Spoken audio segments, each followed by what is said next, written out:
As their dead bodies plopped to the ground, Ray decided to leave them be. The Hobbs will handle the rest. Instead, he kept his gaze forward. The gaping entrance to the boss room was just a formation of rocks that seemed to naturally construct a doorway. It was open, and Ray took the liberty of inviting himself in. Once he entered the inner sanctum of the monkey monsters, he found himself assailed by even brighter light than before. The monocrystals in this place glowed incomparably more than the ones he found on his way here. Not only that, but they were literally everywhere. The walls were made of the stuff, and the ceiling had spikes of monocrystals covering every corner. It felt like a monocrystal chamber at this point. Oh! Ray's mouth opened slightly as his eyes caught the most imposing figure he had ever encountered throughout his stay in this new world. More imposing than the kobold boss. Far more threatening than the hobgoblin chief and the night wolves. Immensely more intimidating than the monkey monsters. This entity was seated on a throne made from monocrystals. The throne didn't seem very comfortable, but it was massive and grandiose, radiating so much light that an average person would have to look away so as not to go blind. Ray was staring right at it though, feeling his heartbeat increase drastically. The boss was at least 7 meters tall. That was about 5 times taller than Ray. It glared heavily at its prey, its breathing echoing throughout the room like the brewing sound of thunder. "So you're the boss, huh?" Ray felt his lips widening to their limits as he grinned. Rather than trembling in fear, as he had done before, he could feel his anxiety mix in with profound curiosity and excitement. Perfect. Boss monsters usually exist as 2 kinds.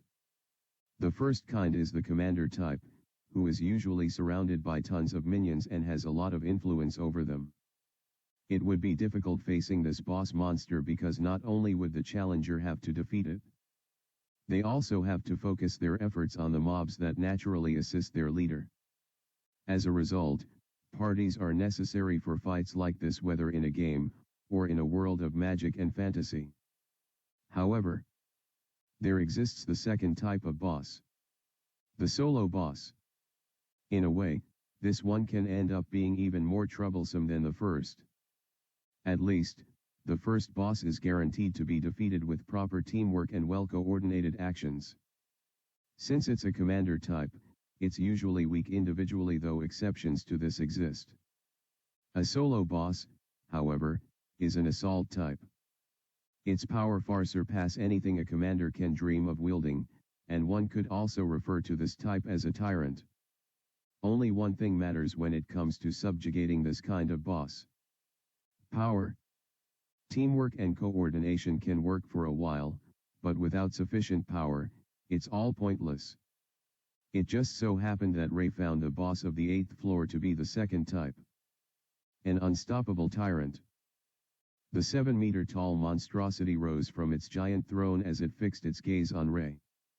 Its immensely muscular form slouched thanks to its quadrupedal nature, but that did not at all diminish its presence. It had unbelievably huge arms. And while its legs were much smaller, they looked thick with muscles like the stump of a robust tree. Misty breath escaped its lips as it stared at Ray. Its 3 eyes all had different colors: blue, red, and purple. The latter was on its forehead. "Easy, big guy." As the creature's growl began to rise to a climax, Ray's voice interrupted it. "Enough flexing already." The monster's glare tightened, and veins appeared all over its ugly ape-like face. "I'm ready when you are."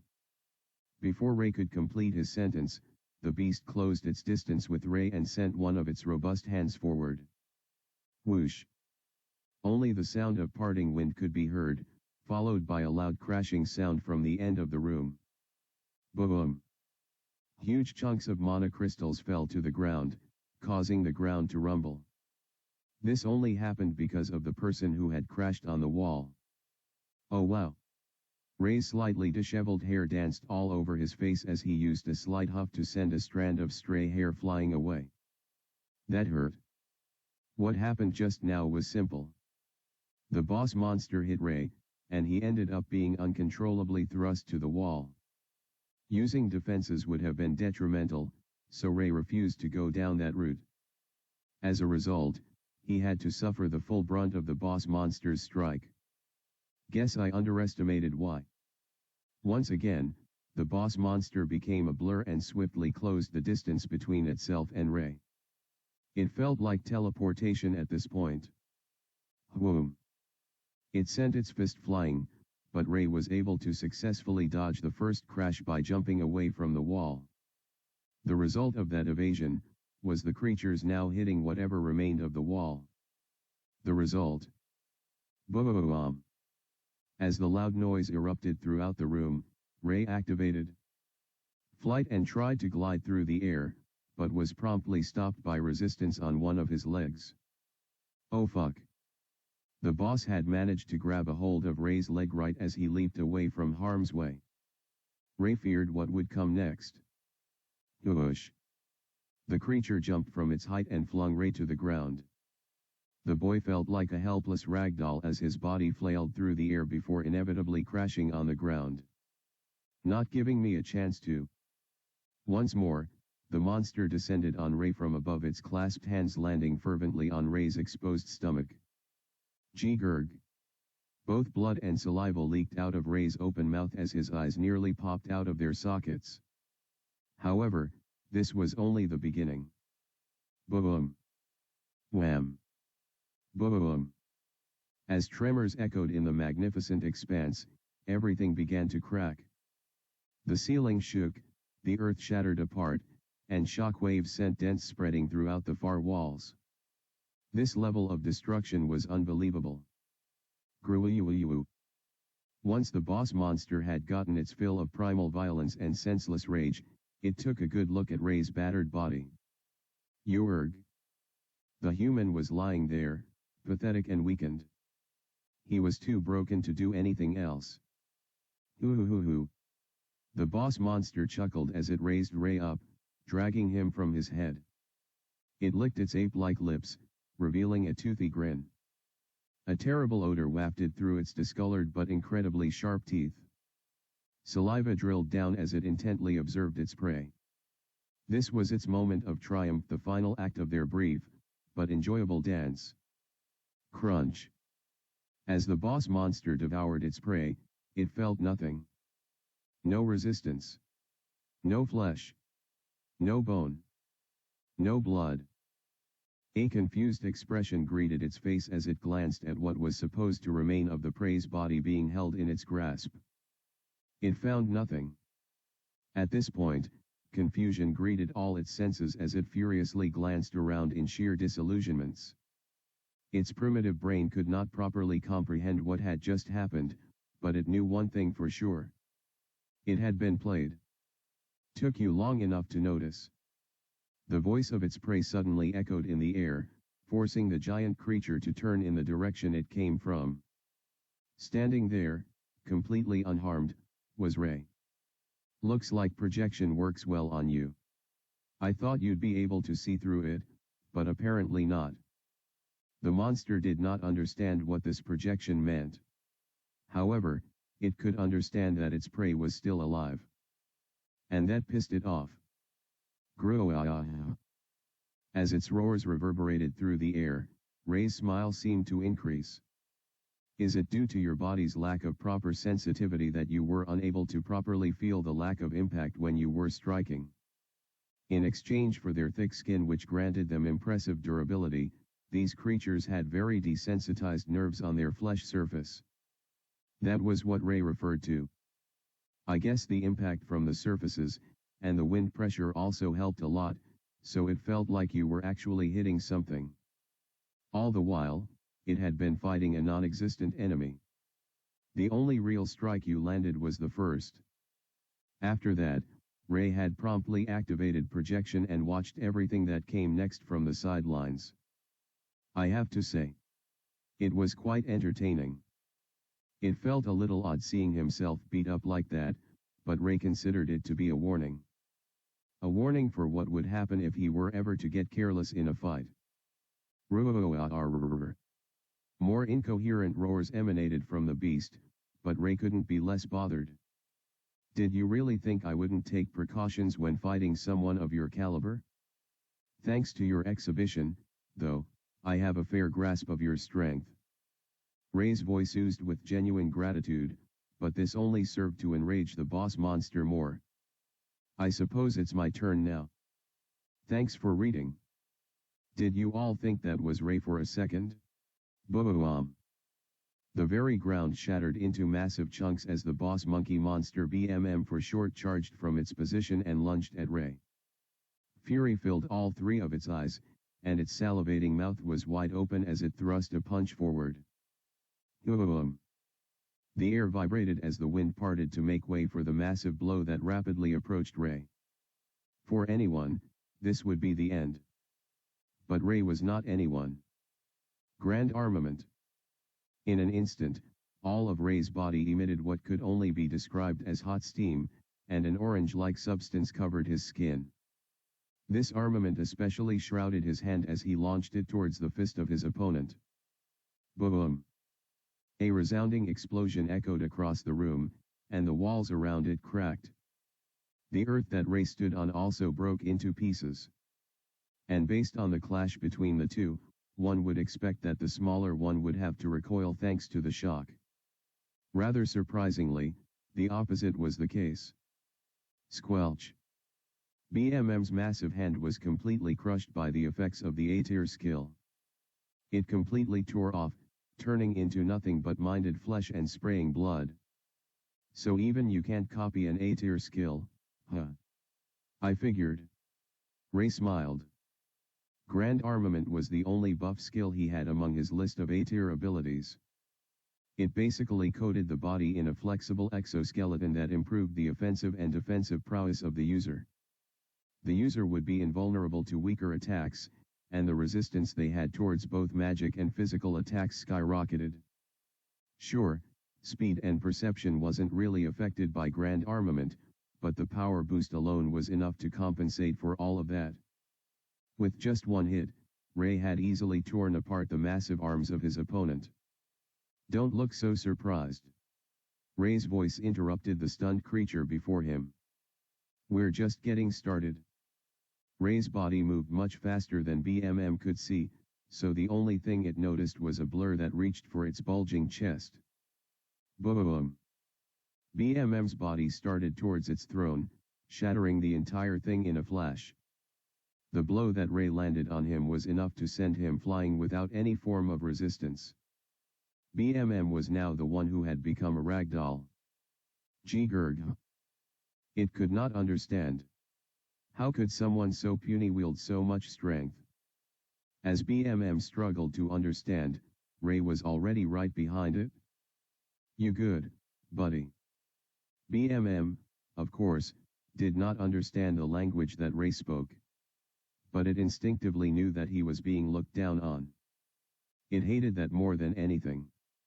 Hey. I asked a question as Ray took one more step and leaned closer to BMM. The beast had a clever idea. Boom. It swiftly coiled its body and sent its face flying towards Ray's face. Its goal was simple: crush Ray with its most powerful asset, its powerful teeth. However, ugh, your breath stinks. Ray's voice echoed from within BMM's mouth. Despite trying its hardest to crush Ray with its enormous teeth, BMM felt an odd sensation. Resistance unlike anything else he had ever encountered in the past. There was nothing this boss monster couldn't crush with its powerful jaws and sharp teeth. Yet, what was this? Ray's skin was much tougher than BMM's incredible teeth that it actually began to hurt it to exert pressure on the boy's head. Jigu. Before BMM could utter another sentence, it felt heat rise inside its mouth. It began to get so hot that it couldn't help but squirm as it tried to remove its mouth from Ray's face. Unfortunately for BMM, it was just a second too late. Whoosh! 2 hot rays of light passed through the back of its throat and seared out of its neck. If one looked through the 2 massive holes that formed in its burning skin, they would see 2 crimson red eyes glowing inside the creature's mouth. Roa. BMM shrieked in pain as it stepped away from Ray. Its throat was burning, and it was experiencing so much pain. Too much pain. You can't break down skills if they're activated inside your bodies, can you? Or maybe you can and you just didn't use it? Ray's voice was completely ignored by the boss monster. It was in such extreme pain that it was now waving its only remaining hand aimlessly through air, hoping that it would somehow get rid of Ray. If only that would be enough. Whoosh! Ray shot a single thrust, aiming for the very things the monster before him had the most pride in. Its indestructible teeth. Well, they shattered upon impact with Ray's armament. Coated fist. Like sharp spikes breaking apart and flying in multiple places at once, the broken teeth all went their way. A lot of them skewering the flesh of their previous owner. Gurg. At this point, BMM was already choking on its overflowing blood. It staggered back, helplessly unable to do anything but cast a fearful gaze on its supposed prey. He, ha ha ha. The fiend before it was laughing as it struggled to do the one thing every living creature innately desired: to live. BMM desperately wanted to live, and if it could, it would plead for its dear life in whatever language Ray understood. Jigur. As it raised its hand in surrender, Ray's hand became a blur, and it flew straight towards the chest of the beast. Squelch. The smell of gore wafted through the air as Ray's fist was lodged deep within BMM's chest. Enough to crush its heart, and also to harvest its core.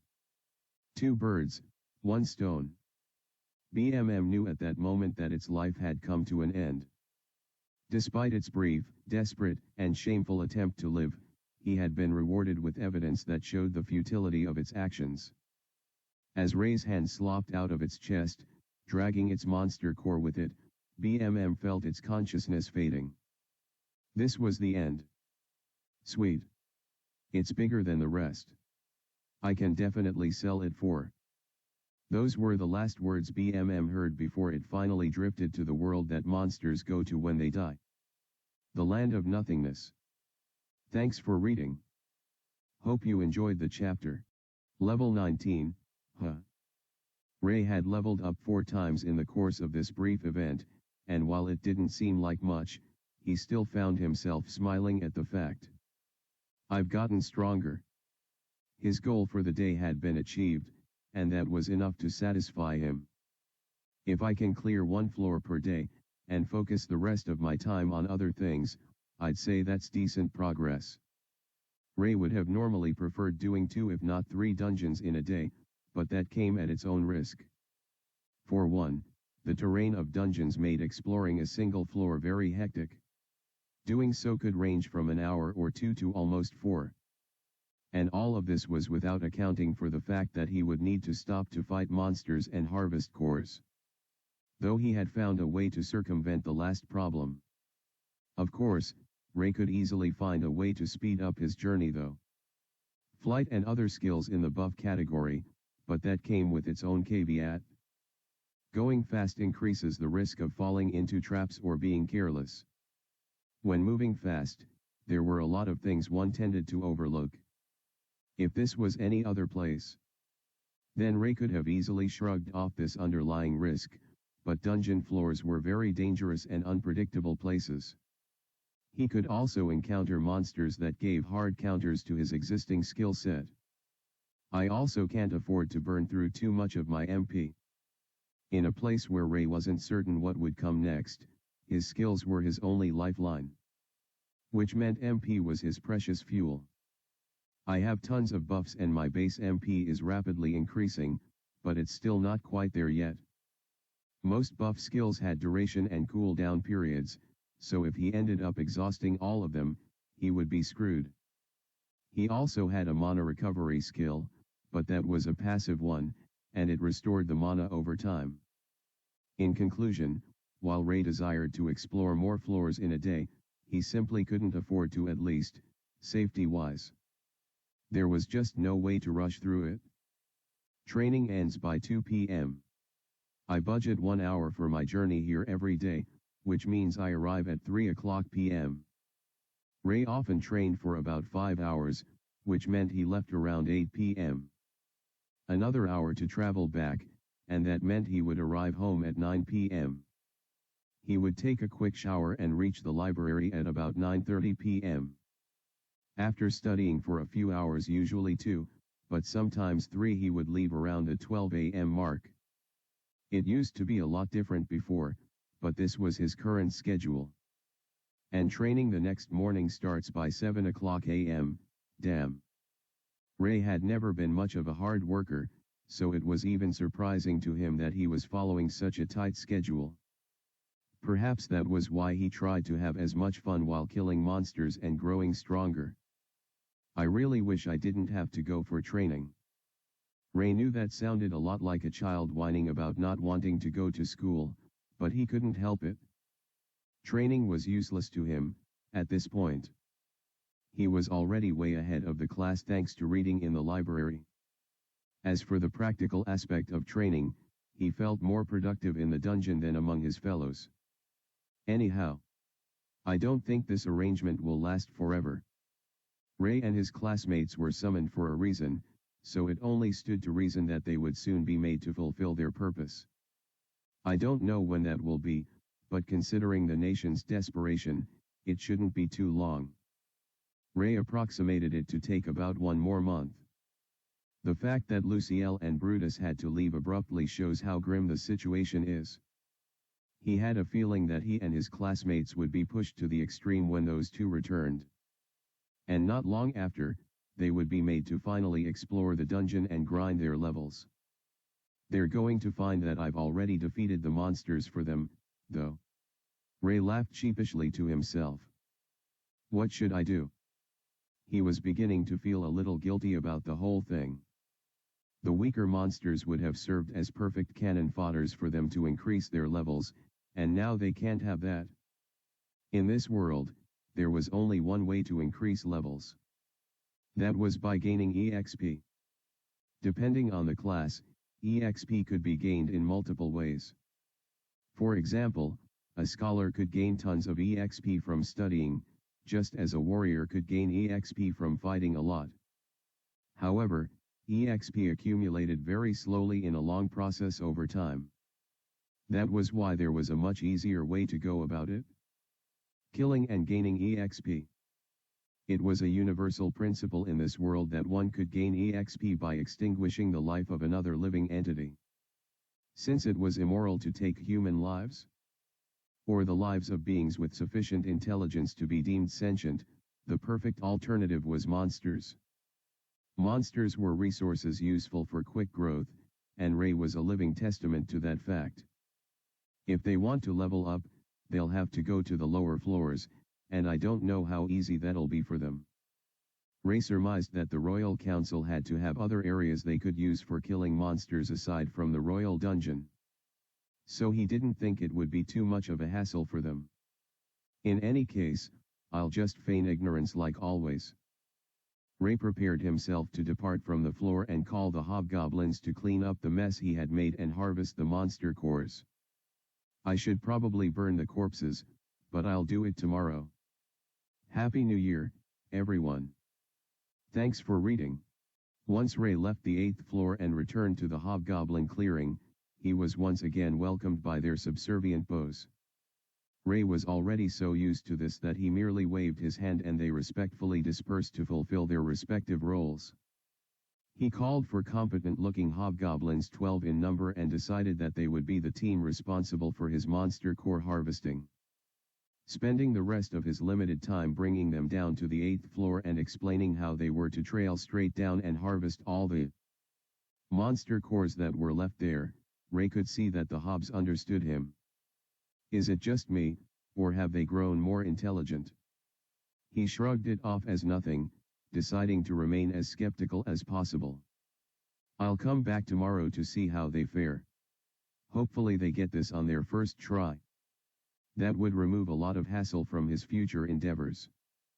I would have told them to burn the corpses, but I don't want them to start a fire down there.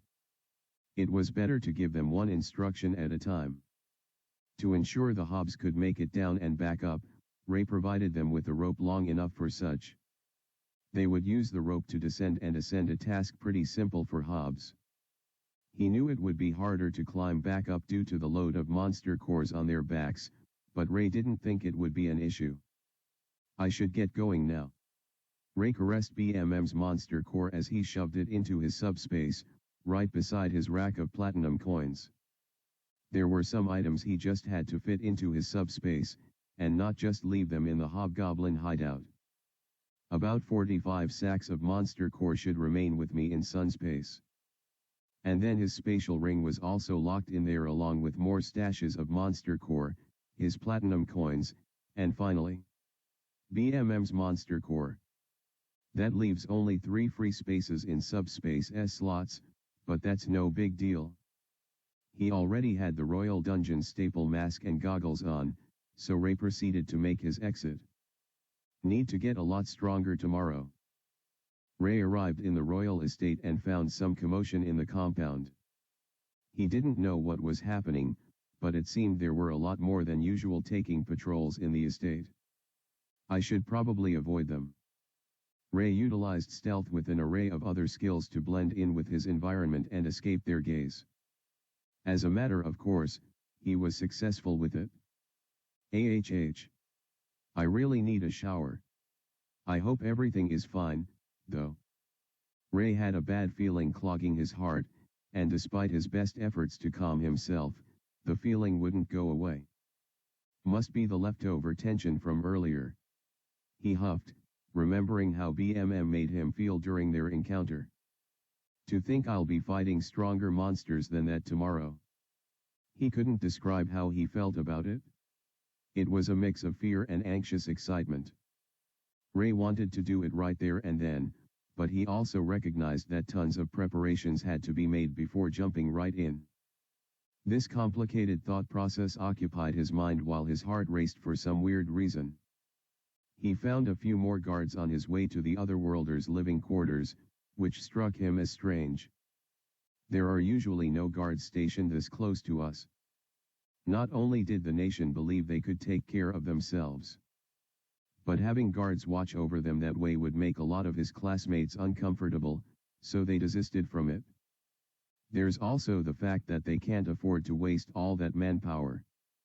Ray felt like this was perhaps the most influential reason for their decision. So why are there guards here now? Did I miss something? Curiosity, but also nervousness, rugged at his chest as he approached the door. Fortunately, it wasn't guarded. Maybe I'll just ask Trisha what's up.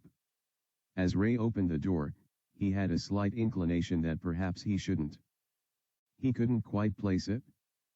It wasn't danger sense, since that only alerted him when some kind of harm was approaching. This feeling felt intuitive, almost instinctive. Despite that, Ray ignored it. I really need to freshen up and go to the library. As a result, he twisted the knob and ventured into the living room. What his eyes saw, however, stopped him dead in his tracks as soon as he entered.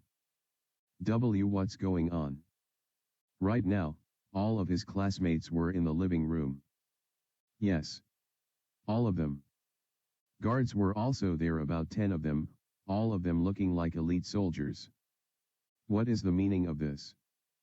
Head warrior Brutus and Grand Mage Luciel were also around, and they were initially facing the classmates, which meant their backs were turned to Ray. However, the moment he stepped in, everyone turned to look at him.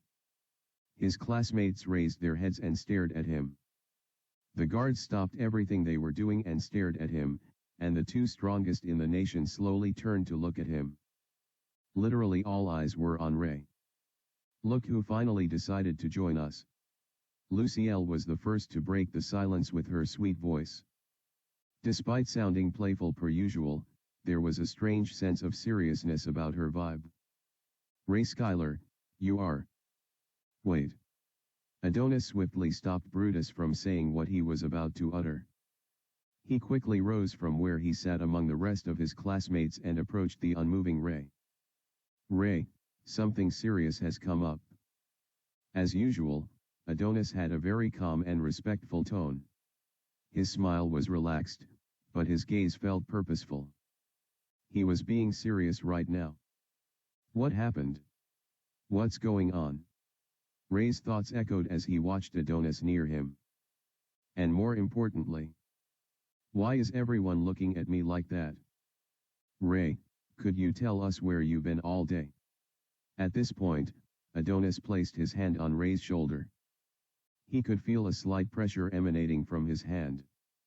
Ray wasn't sure if Adonis was doing it intentionally or not, but it felt immensely threatening. Please, Ray, tell us everything. What is this? Ray felt like he was in a lion's den, a prey to the predators that all stared at him with suspicious eyes. He could feel the back of his throat itch as he mulled over Adonis' question, and more importantly, how to answer it. Well, there was training. Obviously. After that.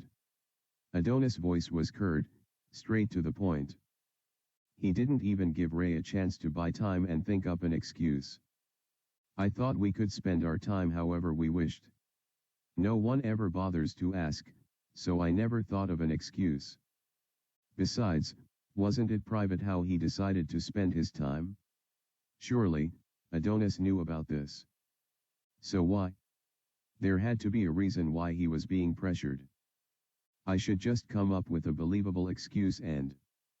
Before Ray could finalize his decision about lying, he found something on the hand of the Grand Mage, Lucielle herself. The Truth Seeker. They'd go this far? I can't even lie about it? Ray could feel beads of sweat forming on his face as his eyes sauntered back and forth. He couldn't properly look at Adonis, considering how his gaze made him feel very uncomfortable. The pressure on Ray's shoulder intensified as he nervously took a step back. Huh. He noticed strange movements behind him. Once he realized what was happening, his eyes nearly bulged. He tried his best to hide the fact that he knew, but it was very difficult to do so. Guards are waiting outside the door? They're a lot. His mind struggled to comprehend why they would be doing all of this, and why it seemed like he was the object of suspicion. At this point, Ray felt absolutely surrounded. Just tell the truth, Ray. That's all we're asking. Ray could tell from the look on Brutus' face, as well as the rest of the guards, that if it were up to them this conversation would be going in another direction. Even Lucielle was frowning deeply. Ray had never seen her like that before. Well, actually I. His gaze shifted to Noah, who was currently looking away with a nervous expression. His gaze rested on Trisha, who was intently looking at him as if searching for the truth herself. At the very least, it didn't seem like she harbored a deep suspicion towards him. It just appeared like she was genuinely confused. Finally, Ray shifted his gaze to Alicia. He initially feared doing so, as he feared what he would meet. He didn't want her to look at him the way everyone else was, but he had to know. How was she looking at him? Her gaze was filled with worry, almost as if she would cry at any moment. Ray could see her eyes glisten as she stared at him. He had never had anyone look at him that way before. Unfortunately for him, he wasn't afforded the luxury of dwelling on those thoughts. He's not responding. He's clearly guilty. Billy suddenly yelled, his face contorted in anger. Ray couldn't have known this, but Billy had noticed the shared gaze of the two, and right now he was boiling in rage. His dear Alicia looking at scum like Ray in such a way, it was unacceptable to him. That's enough, Billy. Don't be so hasty to judge one of our classmates. Adonis yelled with a deep frown. The moment Adonis said this, Billy backed down, instantly apologizing with a somber expression. No one said anything, but they were really with Billy on this one. Still, because of Adonis, no one murmured. They simply waited for the suspect to confess. Thankfully, they didn't have to wait for much longer. What exactly am I guilty of? Can I know that at least? Ray's voice was calm and low. It was almost as if he was completely numb to the tense atmosphere. That wasn't the case at all, but right now, he was just tired. He cast his gaze to the floor as he asked. Do you really not want to say where you've been? As Adonis asked this, Ray didn't budge an inch. Just tell me, what happened? For a while, there was silence, but Adonis finally delivered. Something was found in your room, Ray. In your closet. The moment Adonis said this, Ray felt his heart jump. They found the rest of my monster core stash. Sweat began to gather on his face, and his body trembled slightly. What? How? Why did they enter my room in the first place? I received a tip from someone that you've been acting suspicious lately, so I personally conducted the search. Brutus' voice pierced the air at this point. Of course, I involved the hero Adonis in the matter. It felt like his last words were to make it seem like he followed due process, but Ray didn't care at all for any of that. Only one thing stuck out the most out of what Brutus stated. Someone tipped him. Ray's eyes instantly darted towards Noah. Noah, you snake. Ray had always known that his relationship with Noah was a temporary one. He expected it to end at a particular point, but this was too soon. Noah betraying him like this wasn't within his calculations. Ray's eyes faltered the moment he glared at Noah and found him slowly shaking his head in distress. What is he trying to say? That he isn't the one who did the tipping. Now that he thought about it, it was too impractical for Noah to betray him now. That was precisely why Ray never considered it to be a possibility. He has a lot to gain by being with me. Plus, I also know his secrets. Even if Noah was greedy, it would take him some time to craft a plan that would end up with him going scot-free. We just started business. There's no way he'd want to mess that up this early. Once he thought things through, Ray could tell that Noah wasn't the Ripper. He couldn't have been. Then who could it be? Ray's eyes darted across all his 28 classmates besides Adonis. It was pretty clear it wasn't the hero. Trisha? No. I don't think so. Billy? He had a motive, so it's most likely him. One's glance at Alicia told Ray that it couldn't be her. Who else, then? I'm a nobody. An extra. No one cares about me enough to do this. It made no sense to Ray. Fortunately for him. As he was racking his brain trying to figure out who could have orchestrated his downfall, someone rose from among his classmates. It was me, Ray. I did it. Huh. Were the first words that came out of Ray's lips, albeit in a whisper. The one speaking was none other than Adam Sanchez. What the hell? We don't even know each other. Adam was the furthest thing from a suspect that Ray would think of. They both didn't have anything that tied them together apart from training. Even throughout their training as beta class students, they hadn't said as much as a word to each other. So what was this all about? Thanks for reading. I'm guessing you didn't see that coming.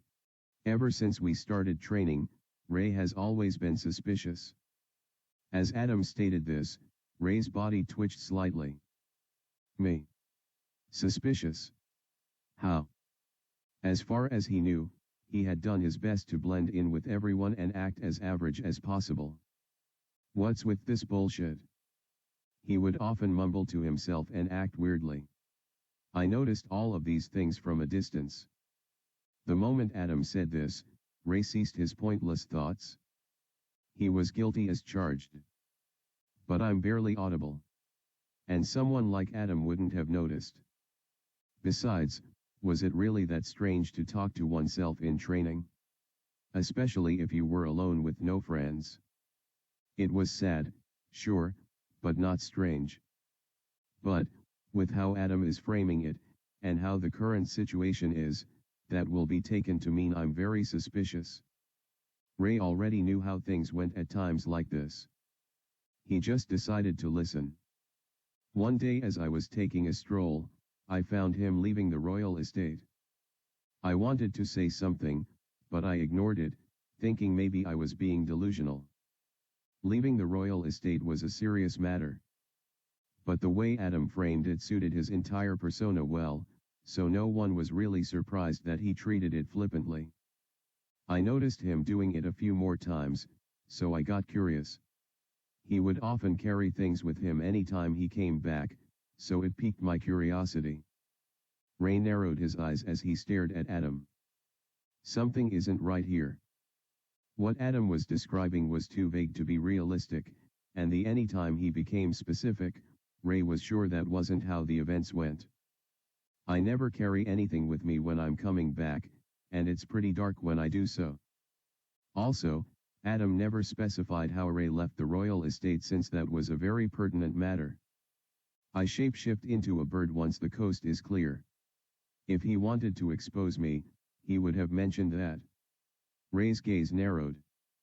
Why wasn't Adam exposing him for having multiple abilities like stealth, and the power to transform his entire body? It almost felt like Adam was making it up. So what exactly is going on here? Adam went on, talking vaguely about how he followed Ray and saw how he would often sneak around as he entered his room. Ray felt it was all stupid the more he listened. It's like he's reading from a dumb script. What the hell is he saying? Ray had never been stupid enough to be so careless and obvious in his activities. He always did everything with precision and caution. But I still got caught. Seems I wasn't careful enough. Ray sighed as he heard Adam conclude his story. He thought he would have more answers once the tipper confessed, but now Ray was more confused than ever. Anything to say for yourself? Ray leaked out a brief sigh and looked at Brutus, who asked the question. What did you find in my closet? His question surprised everyone in the room.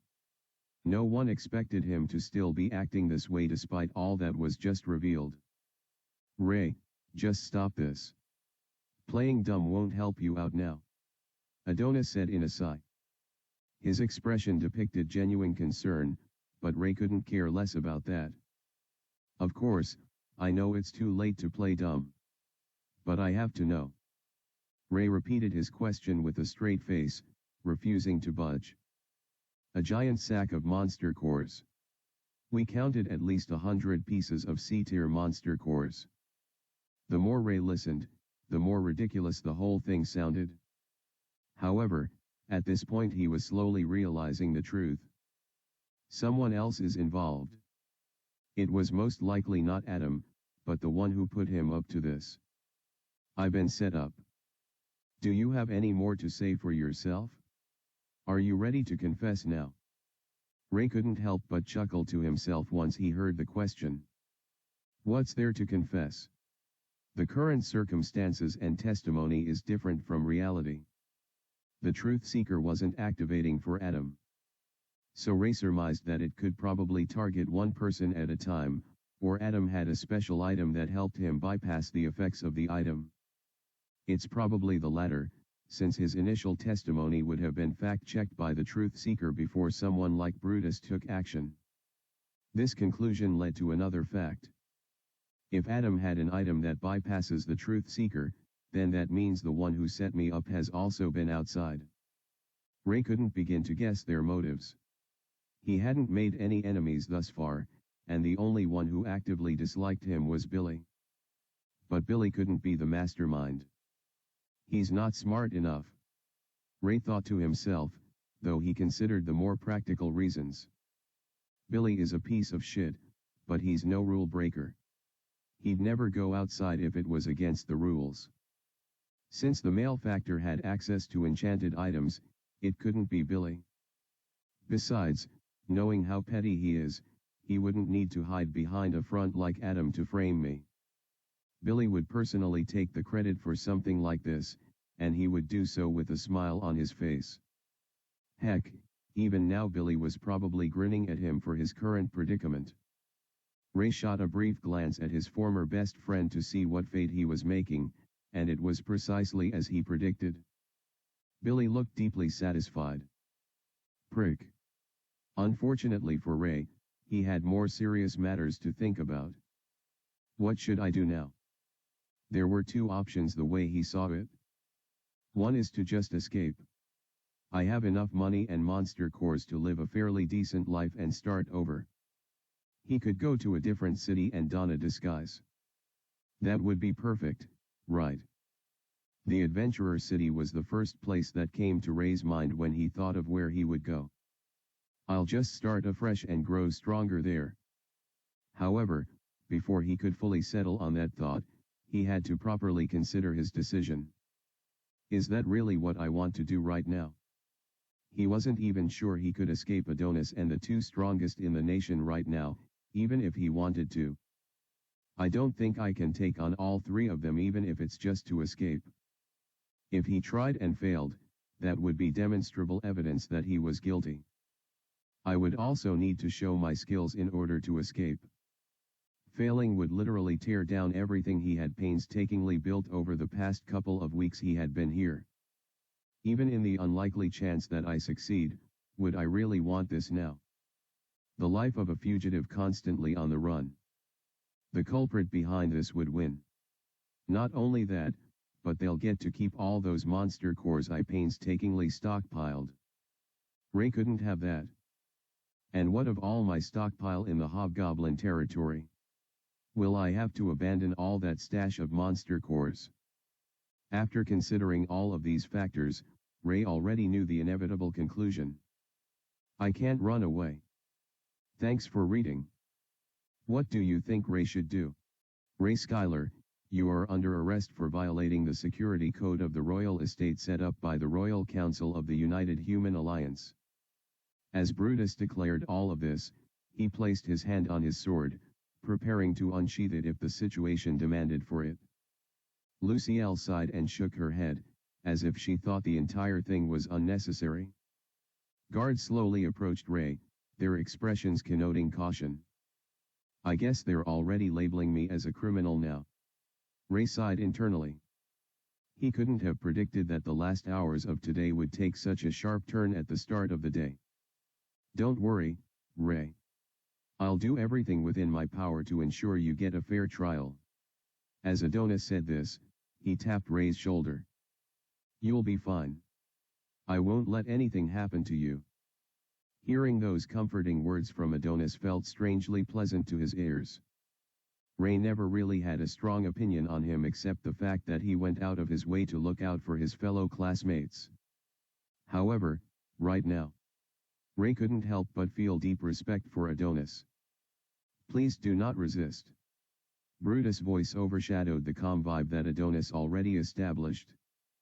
Adonis stepped aside and allowed the soldiers to do their jobs, all the while looking empathetically at Ray as he was restrained with adamantite cuffs. Adamantite was the strongest mineral in this world, so it only made sense that it would be used to restrain an otherworlder, even if the otherworlder was a weakling like Ray. Take him away. Ray was led out of the room, with the guards all leaving behind him. Ray stole a final glance behind him and saw multifaceted reactions from different people. Some were confused. Some were happy. Some were unbothered. And one was sad. Whoever set me up, whoever you are, prepare yourself. Ray gritted his teeth as he walked among the many guards that surrounded him.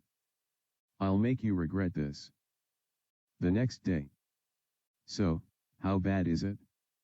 Ray was currently inside a room much smaller than his previous one.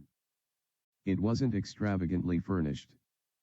Having only a bed at the corner of the room, and a chair and desk to the side. The door to the bathroom stood at the opposite corner of his bed, and it contained only the most basic of necessities.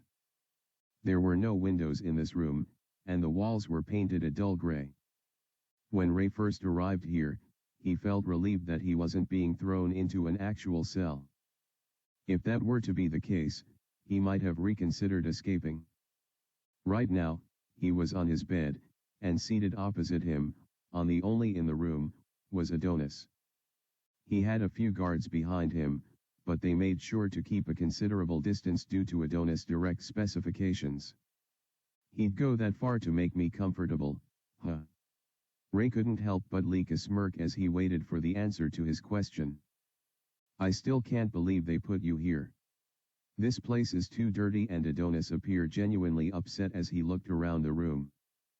It's fine. Ray's voice trailed. Honestly, the place wasn't too bad once he got used to it. I still miss my old place, but it's not like I spent an awful amount of time there. The only major complaint he had was that surveillance magic was being used on him 24/7. So he couldn't really do anything apart from look at his status window and think. No, Ray. It's unbefitting for a savior of this world. I can't in good conscience allow this to happen to one of my classmates. I'm going to make a complaint too. It's fine, Adonis. Really? Ray was beginning to feel worn out by Adonis' overwhelming concern. The situation could be a lot worse, so this wasn't particularly a big deal. More importantly, how bad is it? The whole situation. It was already night, which meant it had been about 24 hours since his confinement. A lot could have happened within that period, so Ray was hoping that Adonis would fill him in on everything. Well, your trial is tomorrow. That's the first thing I should get out of the way. Ray was going to stand before the Royal Council and plead his case in order to prove his innocence. If he was successful, he would be let go and even compensated for the actions that had been taken against him. Unfortunately, I don't see that happening. Not only was the available evidence overwhelmingly against his favor, but he was also unable to properly twist the truth or lie due to the truth seeker. No lawyer would be able to defend him at this rate, irrespective of how good they were. There aren't even lawyers here. I have to defend myself. Ray already knew of his fate in the trial, but he was more curious about other things. We've resumed training as per usual. This time, we're undergoing joint training. It was just as Billy said. Alpha class and Beta class were going to be training together for a while. But to what end? In 1 week, we'll be challenging the Royal Dungeon, Ray.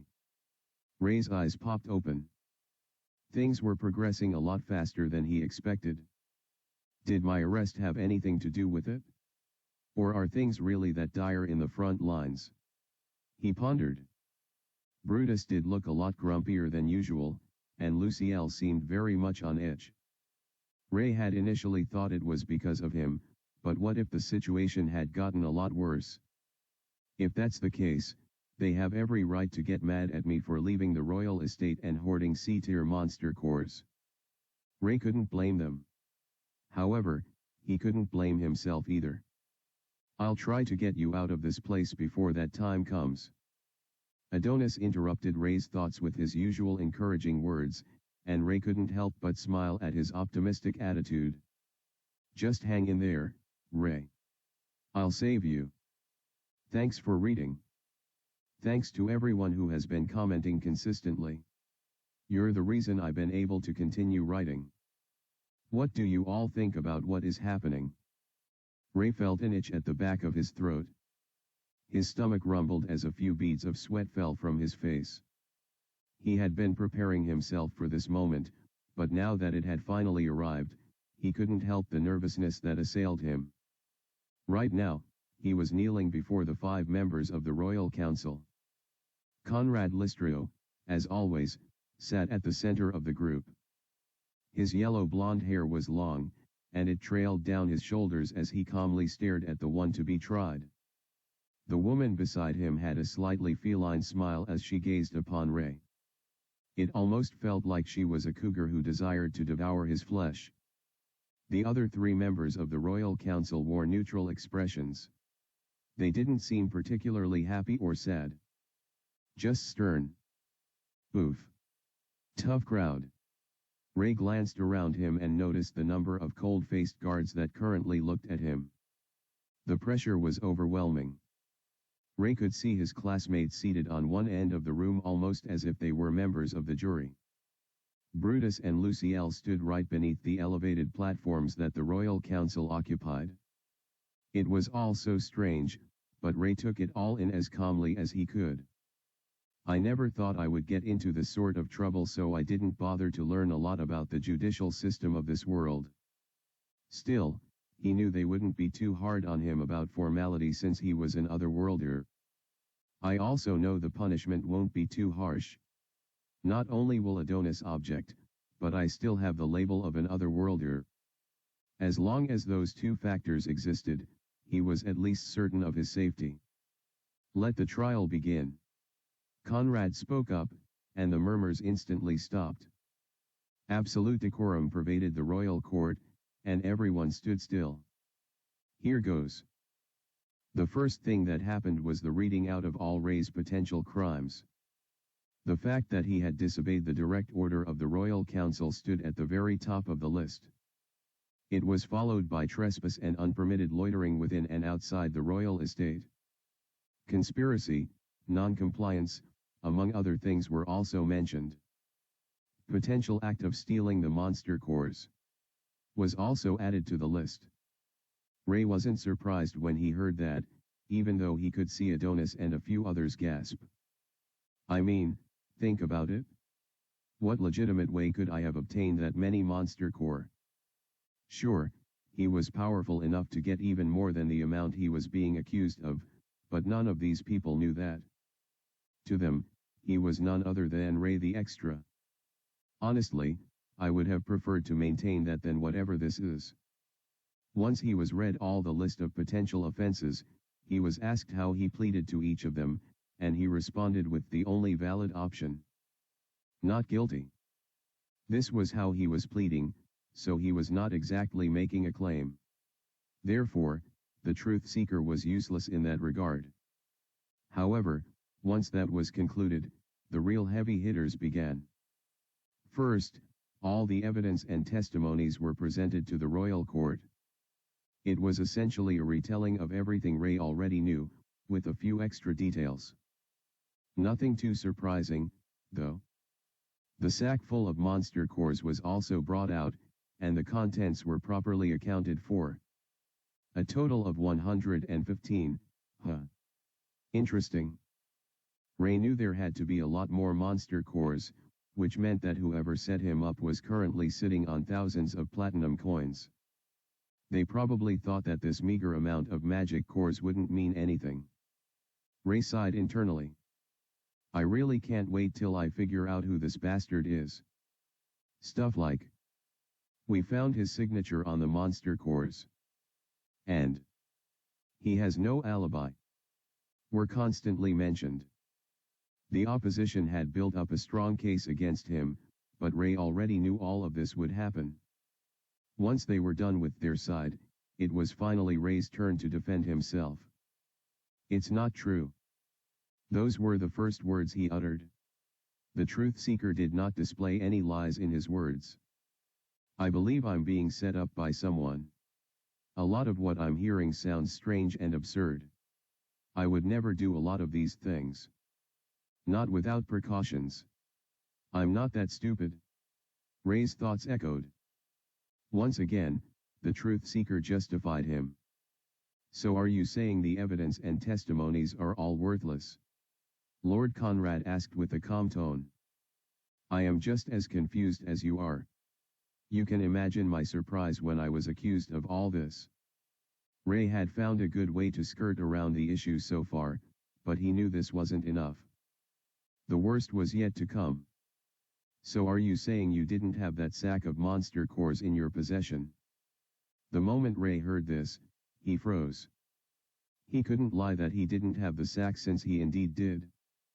Answer the question, Ray Schuyler. Once again, he wasn't being given a chance to defend himself.